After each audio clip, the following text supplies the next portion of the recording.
This is the Mulligan Stew Podcast. I'm TerryDavidMulligan, thus the name. What episode is it? I think it's episode 241. I do know that 242 next week will be Melissa McClellan and Luc Doucet. They are Whitehorse. They have released a new album, I'm Not Crying, You're Crying.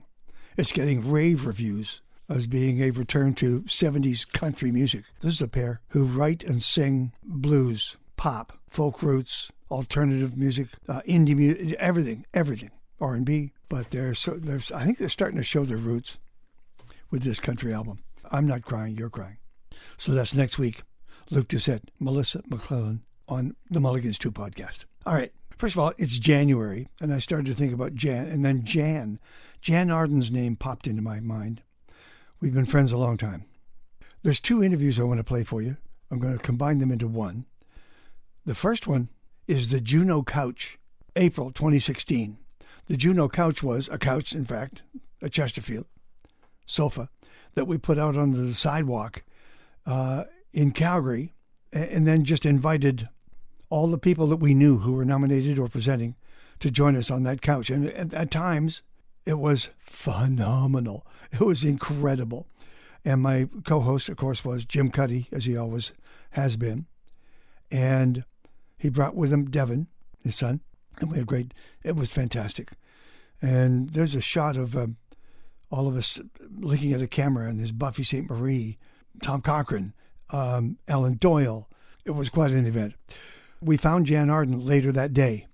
She was doing a press conference in, I think, the stadium where the Junos were being held. And she was surrounded by national media. And, I could have pushed some people away to get in there. I just decided to go sit down at a table with a couple of chairs and wait for the press conference to play itself out. Bruce Allen, good friend, who manages Jann Arden, they're quite a pair. He saw me sitting there and came over and said, have you got your recorder? And I said, yeah, it's in the bag. He said, put it together. Come on, I'll bring her over. And he did. He brought her over. I got the only single one-on-one interview, and it's funny, and I hope you're going to like that. So that's the first interview. And we're talking about the Junos in Calgary of 2016. The next interview is Jann on the road. It's a phoner. She had released her book, Feeding My Mother, Comfort and Laughter in the Kitchen as My Mom Lives with Memory Loss. It's a funny, laugh-filled, sad story, and it'll tug at your heart. And there's recipes in there, and they're funny as hell. And this interview took place December 2017, over a year later. Now, she lost her mom, she lost her father, but she shared those experiences with us in her book, and I love this interview that we did. We talked about music a bit, but just in the way it could possibly heal. But for the most part, this is about Jann and her mom, and she loved her mom.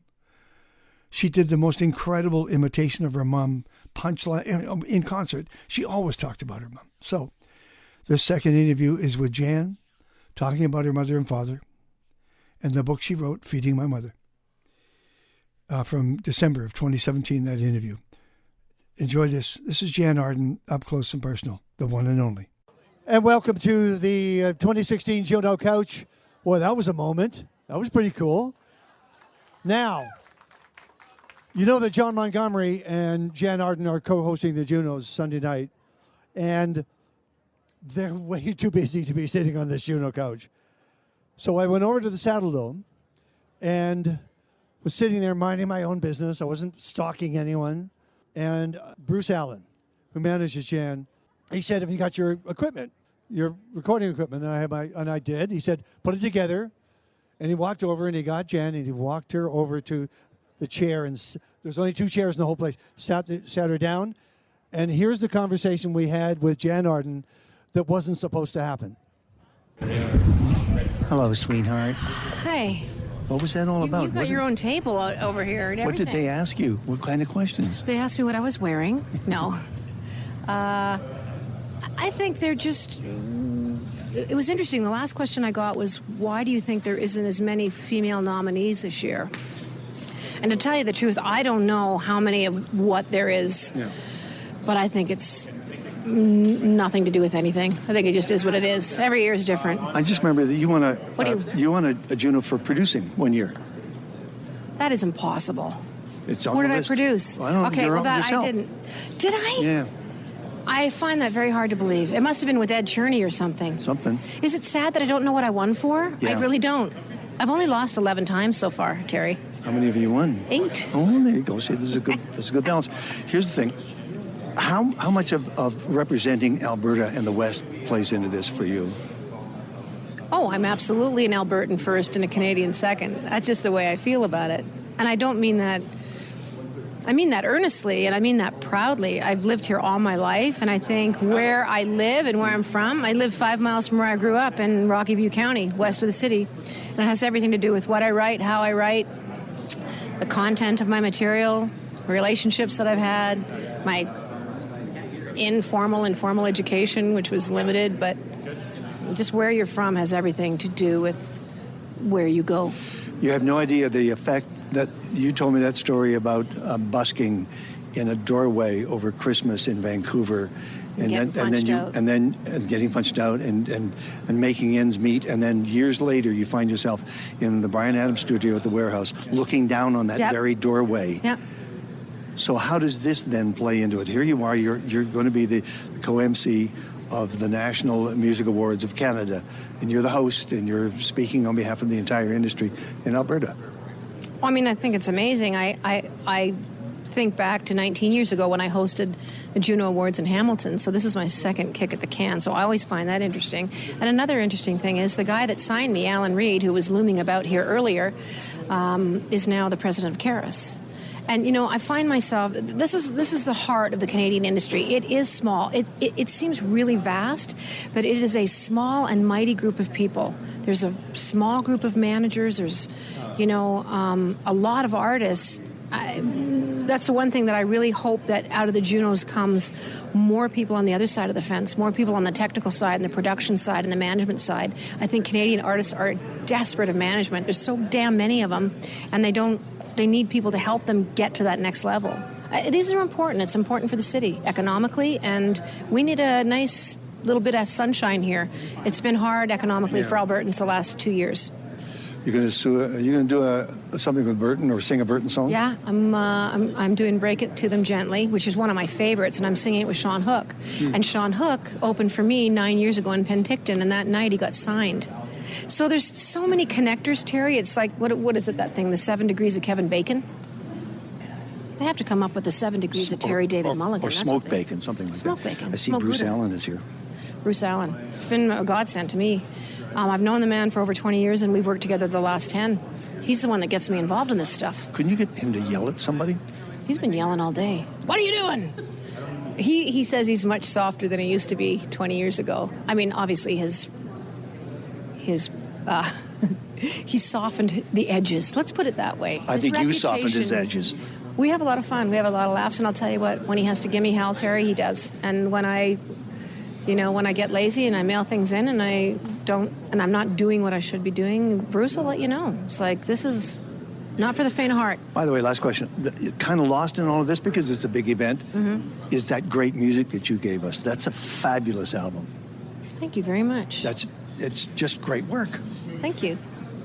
It's like a good cappuccino, well made. Absolutely. Hard to find a good cup of coffee, actually. Oh, please, tell me about Do you know what? I still enjoy it. It's very heartwarming to me to know that I've been with Universal now. You know, we're going on to a quarter a century. Before Randy Lennox left to head up Bell Media, he signed me for another 3 original records. So I will definitely finish out my career on one label, which is kind of unheard of. And Terry, they don't make a lot of money on me. I think, I do all right with publishing, and I'm a recurrent artist. You'll hear my songs on a lot of classic gold stations and things like that, but I'm not going to be on with the kids. I'm not going to be competing with Adele or anything like that, and I'm so effing fine with all that stuff. Pop radio is for the younger people and for the up-and-comers and breaking new artists. That's what radio's great for. I am more than happy with everything that this industry has given me. I feel so beyond blessed. How's your mom? My mom is as nutty as a fruitcake, they say. Is she coming? She is. She's coming. My little brother's coming with my nephew, and I got a few friends that are going to be out there heckling me, and hopefully I told Mom to throw her bra on the stage. She's ready. What's she wearing? She's just going to have the bra, so it's going to be interesting. It's going to be on the CBC, eh? Thank no, you. she's coming. She's excited. They went to Winners today, Terry, to buy a new outfit. Wow. Now that's when you got the kind of money I do. That's where you send your mother. We love you. What does that even mean? I love you too. It's Love good you to too. see you. Thank you. I have found Jann Arden. Hello, Jann. You had men in black coats outside my door. How could I not respond? Feeding my mother. Comfort and laughter in the kitchen as my mom lives with memory loss. This is, first of all, thank you for the title. I am of the opinion that Snakes on a Plane was the greatest title in the history of movies because it told you exactly what the hell you were going to see when you went into the theater. Mm-hmm. And your title here does the same thing. And really, if people are going to pick this up and think that it's a recipe book and nothing more, they are in for a shock when they read these stories. Yeah, the recipes are kind of a bonus, kind of an interactive, not an afterthought, but we just thought because really the catalyst of me starting to write was because my parents started coming for meals, and then pretty soon I was feeding them 3 times a day, 7 days a week sort of thing. So it really ramped up very rapidly into, as they were declining, my job got bigger. So yeah, I know it's a bit wordy, the subtitle, the subtext underneath the Feeding My Mother, but we really didn't know how else to explain what was happening. And it did have to do with food, and it did have to do with spirituality and, feeding my mother kindness and empathy and compassion and all those things. So it's quite metaphorical too. Somewhere between the pulled chicken noodle, soak the noodles, and the vermicelli bowl, you're right about being the memory police for your parents. You had to remember their lives. And there was so much pain. I kept holding my breath. I wanted to see it work out. I'm glad I wrote it down, Terry, because I think when I first started, you're so riddled with fear that I remember sitting down with my computer and thinking, I'm going to hit send and put this on Facebook. I'm not sure what's going to come of it because there's a lot of shame associated with Alzheimer's and dementia. There's a lot of shame involved with brain things. I don't know why, but people are reluctant to talk about them. They try and hide it away. Even the people with the diseases are ashamed of their memory loss. They don't like it, and that's why it's such a twisty thing. I was glad to get the words out, honestly. I was glad to just look at them on paper, and I was not glad's the wrong word, but relieved that so many people responded and said, I'm in the same situation. I don't know why. I took a lot of solace in that. And some of those emails that came back to you were just amazing. Thousands of them. Thousands. The first blog that I ever did, I woke up to 3,500 comments. Holy smoke. I had tried to read them over the next few days, but I couldn't keep up. And they were impossible. People started talking to each other.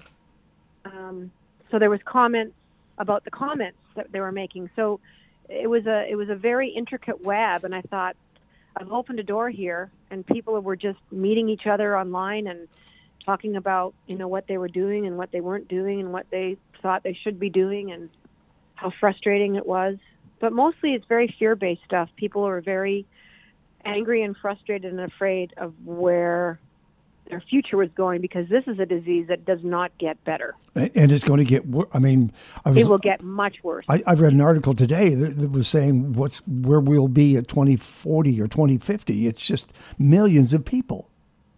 Yeah, they won't know what to do with them. So the race is on to find those missing links as far as how the brain is disconnecting itself and what's happening. They're starting to find a lot of things that are common threads, but as far as treatment of the disease, there is zero treatment. There's a few drugs that they don't really turn the hands of time back, but they will stabilize a patient in some cases. They'll keep them where they are longer. Yeah. Like my mom's been on an experimental drug for a couple of years, and now her testing is measuring that she's now dropped below what they think the drug can even, be useful in any way. My mom has really deteriorated in the last 3 months. This will be our last Christmas in the house. Does the music get through to her when have you played her the tunes for These Are the Days, and does she recognize what's going on? I played it to her in the car, and I told her it was my new record. Bob and I had this finished in May, so I played it to her a couple of times driving in my car this past summer.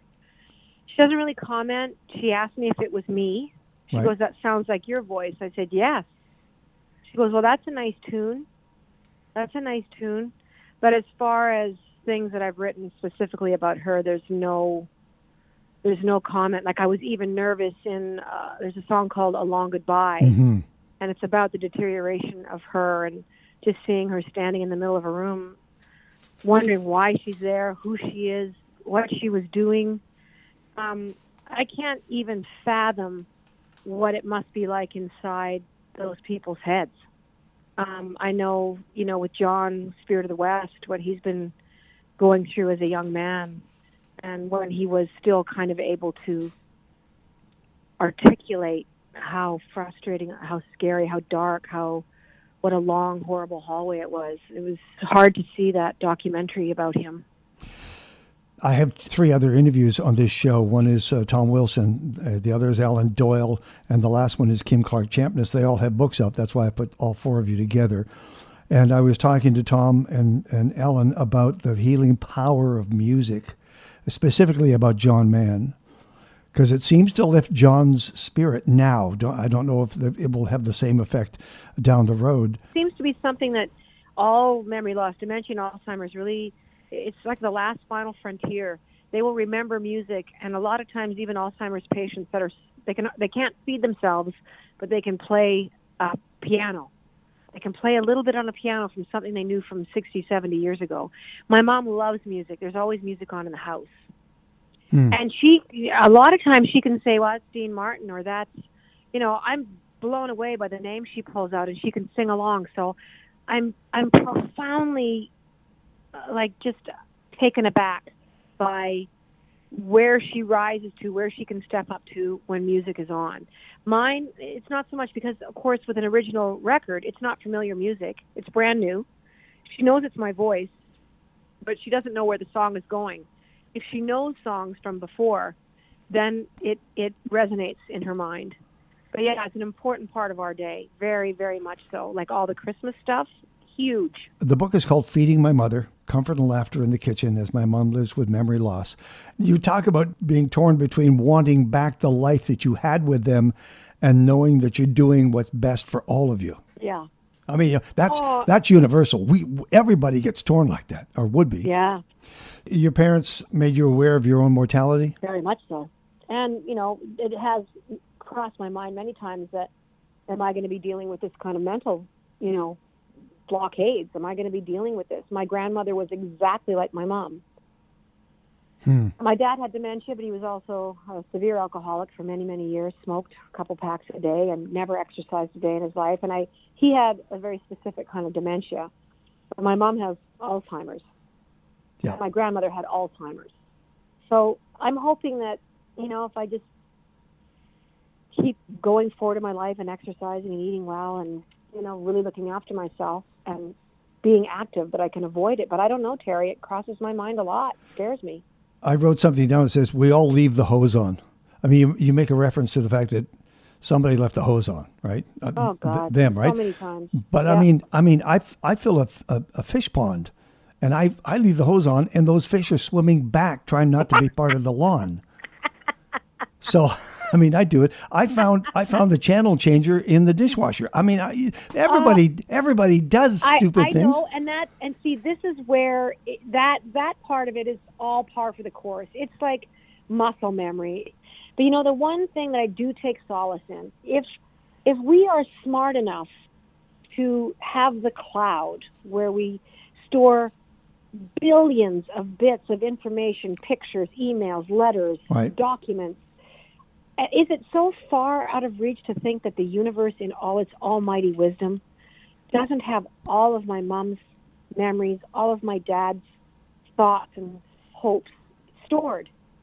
And that, the body's just like the little key that you stick into the computer. Yep. And that everything is stored somewhere. And I really do believe that. I think my mom will be reunited with all of those things when she's out of this body. This is a difficult time for her as far as being a human being. And we all go through it. You're right. December the 24th, 2016. You're grateful. You're grateful for the mishaps, the mistakes, the failures. And you believe that there are a lot of things to look forward to in 2017. How'd the year turn out? Fantastic. Like in so many ways, I'm a much better version of myself. I finally started looking after myself. I mean, I have been the last few years, but I really hunkered down. I think I let go of I wanted to drag Mom with me. I wanted her to remember. I was very angry with her, and like you said, the memory police, and I finally let go. I go where she goes now. Yep. And my life's a lot easier. I've let her go. My mom is gone. My mom is gone. I have somebody else that I'm caring for. Yes, it's her, but it's really not. And I've had to reconcile myself with that. And I felt very orphaned. I felt really sorry for myself. But I'm glad that I have still this version of her. And she rises up as much as she can to let me know that I'm doing okay. She'll say, I wouldn't know what to do without you, Jann. And she still knows who I am. I feel great. I feel positive. I feel optimistic. I'm horribly sad about my mom, but I think she's given me all the tools that I need to cope. And she's a very tenacious, resilient person. She never felt sorry for herself. She'd be cheering me on no matter how many veils were draped in front of her face. And I know that. Merry Christmas, Happy New Year. Merry Christmas and Happy New Year to you, TerryDavidMulligan, who I've known for almost 30 years. But there you go. Thank you, Jann Arden Richards. Jann Arden. The first interview was from the Juno Couch, April 2016 in Calgary, with the Junos coming up again in Alberta. And from December 2017, Jann Arden talking about her book, Feeding My Mother, Comfort and Laughter in the Kitchen as My Mom Lives with Memory Loss. She's a tough cookie. And I thank Jann for those interviews. I just wanted to share them with you because they're very special, as she is as well. Next week, Melissa McClellan and Luke Doucette together as Whitehorse, talking about their new album and lockdown. The new album is called I'm Not Crying, You're Crying. And it's 70s country with a rock and roll heart. This is Mulligan Stew Podcast. Please subscribe wherever you find us and let us suggest who you might want us to talk to. tmulligan@ckua.com. Thank you.